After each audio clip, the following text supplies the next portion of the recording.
This is Asundurani. I'll be giving my first demo on jurisprudence. Jurisprudence is basically philosophy of law. And the real question in jurisprudence is that what is law? And why do people follow law?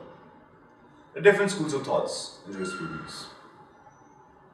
Naturalist and positivist. Naturalists, they are basically prescriptive in nature. They drive an ought from an is. They say that this is what the law is, and this is how it ought to be. That law ought to be in accordance with morality. If the law is not in accordance with morality, it should not be considered law at all. It shouldn't be binding in nature. Whereas positivist, they drive an is from an is. Their theories are descriptive in nature. For them, morality and law are two different things, and one can exist without the other. They believe that morality is subjective, differs from area to area. What might be moral to you might not be moral to me. So therefore, as long as laws are being laid down by a person or by a superior who is in a position of laying down laws, according to the positivist, those laws will be laws, irrespective of the fact whether they're moral or immoral. One of the leading positivist theorists is John Austin. He's one of my favorite theorists. He's tried to explain the normativity of law through commands. His theory is known as imperative theory of law, along with Jeremy Bentham's theory and Kelson's theory.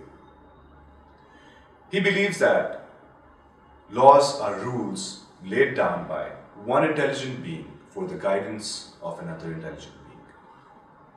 Laws are commands, or rather, they're species of commands. Since commands they incorporate laws, and since commands are bigger of the two, we're going to explain commands. Austin has defined commands as: if you express a wish or intimate a desire that I shall do or forbear from doing something, and in case if I comply not with your wish or the desire you have made to me, and if you have the power to inflict a sanction or inflict an evil upon me in such a situation, that intimation of the wish or a desire would be known as a command. So therefore, what we can grab from the definition is this, that there are three key ingredients to commands. Number one, command. Number two, duty. Number three, sanction. Austin claims that all these three terms are correlative. Wherever one is expressed, the other two are implied. So if you're talking about a command, you're implying duty, sanction. If you're talking about sanction, you're implying command and a duty. Then, before moving on, I would like to explain the categorization made by Austin of different laws. His main aim in his lectures was to distinguish positive law, law simply and strictly so called, from other species of laws with which it is often confounded with. He's divided laws into two parts. Number one, laws properly so called and laws improperly so called. Laws properly so called, according to him, are commands, whereas laws improperly so called are not commands. First of all, I will explain laws properly so called, and then we'll move on to laws improperly so called. So in laws properly so called, he divides them into two categories. Number one, divine law, law of God.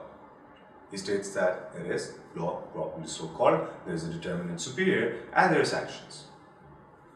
Then he moves on to the second categorization is human laws. He divides human laws into further two subcategories.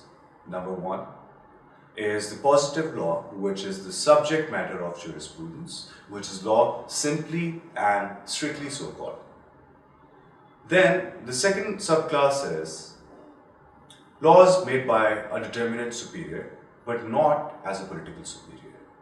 He further subdivides them into three categories. Number one, laws made in the state of nature.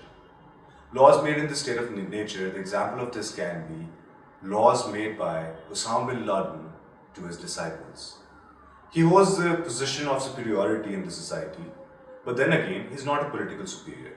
His disciples, they follow him because there is a sanction, but then again, that sanction is not a legal sanction. Moving on to the second capital class, these are laws made by one sovereign to another sovereign, mostly known as constitutional law. Then again, in constitutional law, they're not real sanctions. And example of this can be a law made by a predecessor queen to the successor queen. And if the law is not followed in the future, there are no sanctions, they're just criticisms. So therefore, it's not legal in nature. The sanctions are not legal sanctions. Then finally, laws made by subject authors, not in pursuance of legal rights. The example of these laws can be laws made by parents to their children, employer to an employee, creditor, debtor to a creditor, and so on. Now moving on to the second part, laws which are laws improperly so called and thus not commands. He divides them into two categories, laws by slender analogy and laws by close analogy. So laws by close analogy are rules of fashion, customary international law, rules of honor, etc. Whereas laws by slender analogy are laws figurative, laws metaphorical. These are basically laws of nature. That if you're going to plant a seed, it is going to become a tree. If there are going to be clouds in the sky, it is going to rain.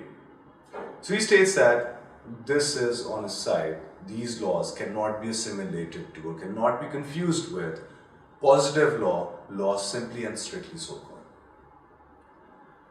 Whereas laws by close analogy, they are similar to laws properly or strictly so called, but they distinguish by the reason that first of all, there is no determinate source. And secondly, there are no sanctions. They're not laid down by one person, by a determinate body who's in power of making the laws. An example of this is international law. So he states that international law, along with the second capital class of human laws, which is laws made by a determinate body but not as a political superior, constitutes positive morality. And he adds the epithet positive with morality in order to distinguish the morality standing alone. Thank you guys.